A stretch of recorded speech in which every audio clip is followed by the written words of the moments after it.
Fala pessoal, tudo bem? Sejam bem-vindos ao meu canal.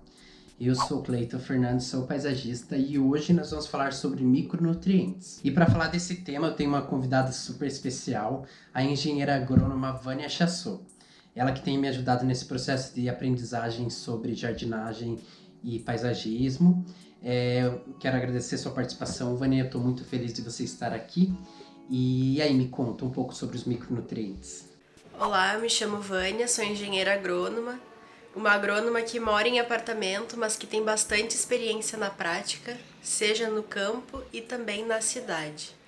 Eu já ministro palestras, cursos, oficinas há mais de 3 anos sobre jardinagem, paisagismo, e hoje eu vim aqui no canal do Cleiton falar sobre os micronutrientes, que são os grupos de adubos que só ficam disponíveis às plantas quando o pH do solo está na faixa em torno de 6,5 a 7. Mais alcalino do que isso, acima de 7, os micronutrientes ficam indisponíveis. Por mais que você coloque um adubo que tenha esses nutrientes na fórmula, eles não vão estar disponíveis para a planta. Então a análise do solo é fundamental para a gente entender as dinâmicas que estão acontecendo no solo. Através da análise, a gente consegue um laudo onde o engenheiro agrônomo vai fazer a recomendação tanto de aplicação de calcário para corrigir o pH do solo, quanto a recomendação de adubação, que deve ser feita com base nos cultivos ali a serem cultivados. A maioria dos solos brasileiros tem o pH ácido, em torno de 4, 5, não muito diferente disso. Então a gente aplica sim o calcário como um corretor da acidez do solo, mas não dá para aplicar no olhômetro, é preciso ter essa análise prévia feita nos laboratórios de solo cadastrados no Sistema Brasileiro de Análise de Solos, e então a partir do laudo a gente vai saber qual é o teor ali de calcário e também de adubos a serem aplicados, qual a dose a ser aplicada. E qual a função dos micronutrientes?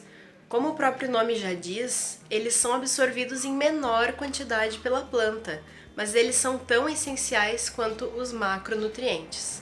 Então, se você ler o rótulo de um adubo e ali estiver constando molibdênio, ferro, zinco, manganês, entre outros, é bem provável que ele seja um adubo completo, onde tem o NPK, que são os principais macronutrientes, e também os micronutrientes.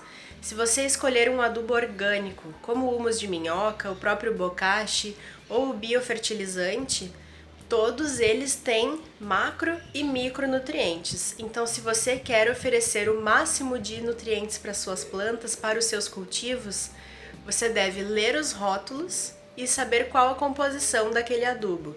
Vamos a um exemplo bem clássico. A ureia, ela é composta basicamente por nitrogênio, 45% nitrogênio, e o resto é o material usado para formar ali os grãos, né, o farelado.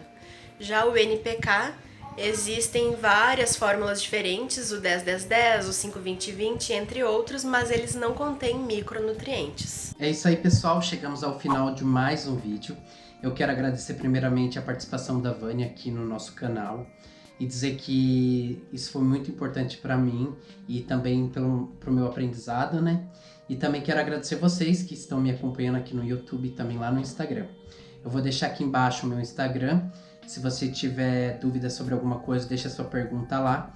E também quero convidar você a se inscrever aqui no canal e também ative as notificações para você receber alerta dos próximos conteúdos, ok? Gente, muito obrigado. Até o próximo vídeo.